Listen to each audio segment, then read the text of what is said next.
कहते हैं, प्यार जिंदगी का सबसे खूबसूरत एहसास होता है। यह कभी भी, कहीं भी और किसी से भी हो सकता है। कुछ कहानियां दिल के इतने करीब होती हैं कि वो सिर्फ यादों में नहीं, हमारी जिंदगी का हिस्सा बन जाती हैं। ऐसी ही एक अनोखी कहानी है आरव और सिया की। कहानी शुरू होती है। कॉलेज का पहला दिन था। नए दोस्त, नई जगह और नई यादें बनाने का मौका। सिया, जो एक खुशमिजाज और जिंदा दिल लड़की थी, पूरे जोश के साथ कॉलेज में दाखिल हुई। उसकी हंसी की खनक सबका ध्यान खींच रही थी। वहीं दूसरी तरफ आरव शांत, गंभीर और पढ़ाई में अव्वल अपनी ही दुनिया में खोया रहता था। पहली ही मुलाकात में सिया गलती से आरव से टकरा गई और उसकी किताबें जमीन पर गिर गईं। ओह सॉरी, सिया ने जल्दी से किताबें उठाने की कोशिश की।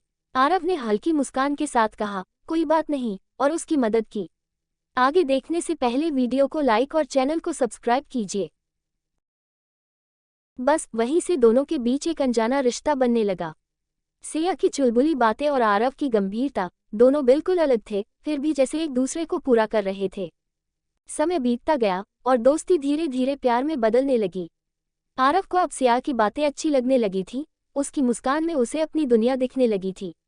सिया भी आरव की परवाह करने लगी थी। एक दिन बारिश हो रही थी।